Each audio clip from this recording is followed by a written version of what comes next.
So I moved to Atlanta in 1986, and when I moved here, Atlanta had a pretty tight club scene. Yeah, it was DJs here playing club music / house music at that time. A couple guys, Rod Cole, Stuart Gardner, Dash Wright, Smash, Al Tober. So I was checking those guys out, and they was holding the scene down. It was pretty good. I got started around 86 when I moved here in the spring of 86. Went to an underground party. DJs were not doing their job, was not doing the correct thing, and I met my buddy Hodge there that night in 1986, and yeah, and I met the promoters actually the same night, a guy named David Hampton and Philip, his business partner. So yeah, that's when I got started with these guys called the Ritz Boys. They were doing these late night parties underground Atlanta, and so yeah, I started kicking it with them, and from that point on is when I heavily got into the Atlanta dance and underground scene. Then around 87, maybe 88, I started doing parties in the AU Center. We were doing the college parties. Me, Hodge, and a couple other guys started doing the Atlanta, from the Atlanta underground house scene to parties in the AU Center. That went on for a couple years. Then I connected with these guys from New York, New Jersey, and they had a group called Almost Underground Production. It was Cliff, Samir, he goes by, James Oliver, Obi, and these guys. Anyway, we were doing these late night parties for the AU Center crew again at this club called Plastic. Parties would start at 2 in the morning and go to 7 in the morning. And so actually, it was the first time that, to my recollection or knowledge rather, Terry Hunter came and played with us one night. Also, true story, Lil Jon from Lil Jon and the East Side Boys, the rapper, he used to open up for me at this spot called Plastic. We did these parties called Almost Underground. He used to open up playing reggae for the first hour and a half. I would close out the night playing house. Great parties. Like I said, mostly guys and ladies from up north, the Midwest. So that's what got me initially started here in Atlanta doing the underground house scene and parties. By 89, I moved to what was previously the Phoenix. By that time, they called it Trax. And then that's when I reunited with the guys, David and Philip. We started doing Club Trax, and I played there for about 2.5 years.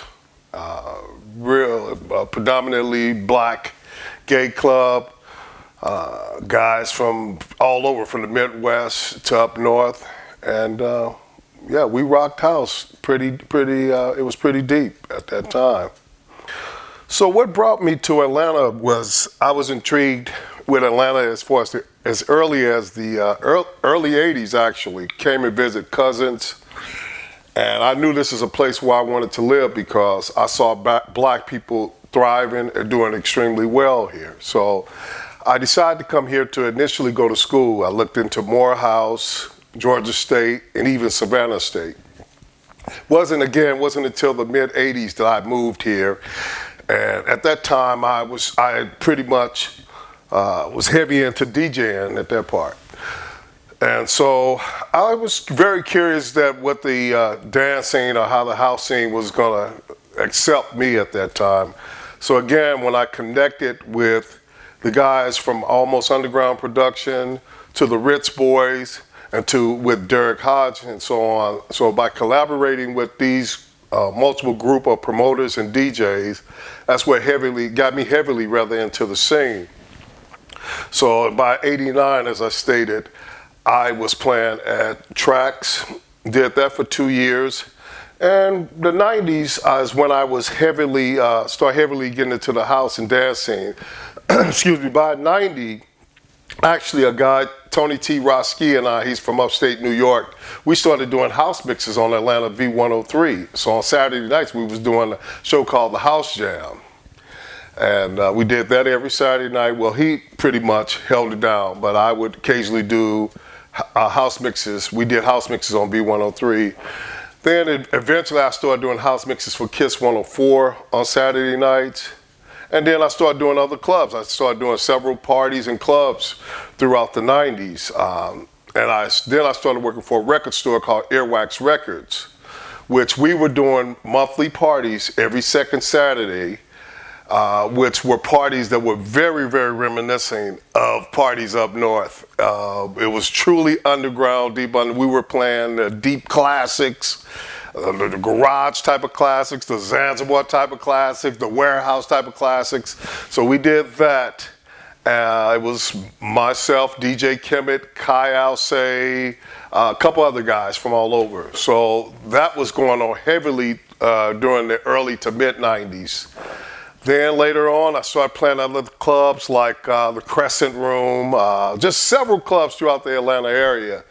So by the late 90s, perhaps 2000, is when I started promoting and doing my own parties. I started, I did parties just all throughout the city collaborated with various promoters at that time. It wasn't until, I would say, early 2000s, I started playing at the, it wasn't an Eagle, I started playing at this space. Well, now it's called Mix, but it was called Colors prior to that. So I started doing, promoting my parties at places like that.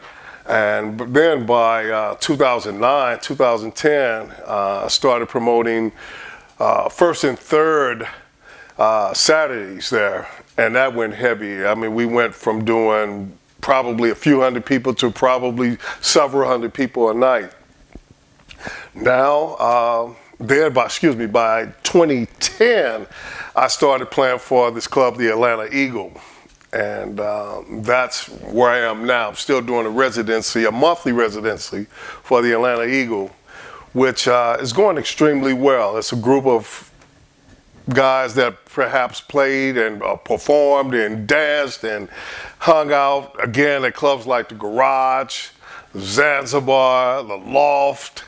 I mean, these guys are still, at this point, still in the game dancing. And that's who I play for now. I do a monthly event at the Atlanta Eagle for a group of guys, and mostly guys, but ladies as well, who partied at these underground clubs back in the day.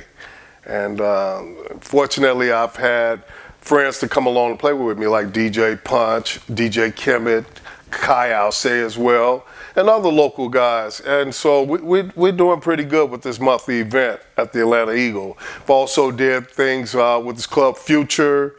I'm doing so many, a few underground clubs, so it's pretty good. I think, again, I'm impressed to see what Atlanta house scene have become.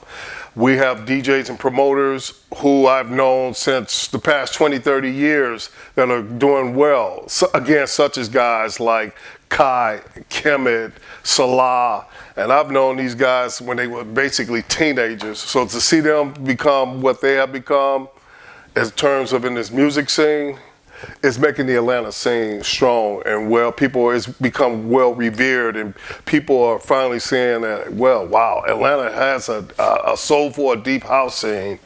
So yeah, we've been doing it here for a while, and I've been fortunate. They call me Atlanta Godfather House, and that's great. I won't take all the credit because, again, it was guys who were here doing it before I was. I guess people give me the credit because I'm the only person of my age who has been around here as long as I have that is still doing it. And I feel honored, fortunate, lucky, blessed to still be in the game doing it at this point. And more importantly, to have a crowd who appreciates what I do. So yeah, that's my thing. I'm very proud of the Atlanta house scene. I'm very proud that I've been around to help mold it to mold the dance scene, the house scene, what it has become.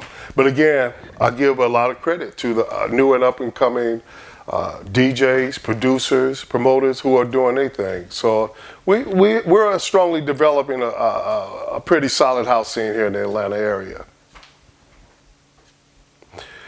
As far as today, the house scene and the movement things are going, things have changed because obviously due to social media, due to things that are going on. So it has changed the tone of the house scene and so on. Yeah, people are doing things live and so on. So as far as Atlanta, how it has made a difference or how things are affected, obviously due to digital and so on and so forth, we have a lot of people that are DJing more so today, and they may not have put in the time and the energy to develop. We need the youth. It's important that we as the veterans in this, that we reach out to the younger generation to keep this our music and our culture going forward.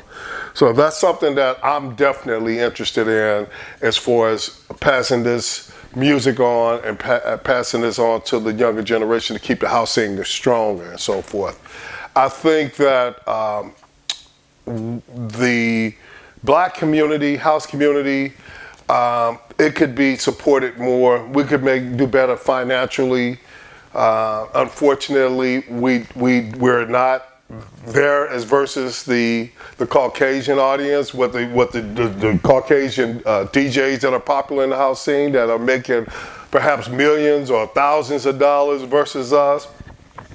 And some people think that because of the underground or the soulful house scene doesn't support, and that's a valid point. There's some validity to that. That unfortunately we, as in the underground soulful house scene, don't always support, and we don't make the money and the finances that we should, especially the guys who have been doing this a long time, who have produced, who have done the club experience for years, and I don't want to sound like a victim, because I'm one that's probably fortunate out of most that I'm still in this, and I do it, and I get paid decent for doing it. But as a whole, thinking about the soulful house scene and the people that are doing it, and we just do not get the love and the support, in my opinion, like perhaps the Caucasian crowd, especially the ones that are doing it internationally and so on and so forth.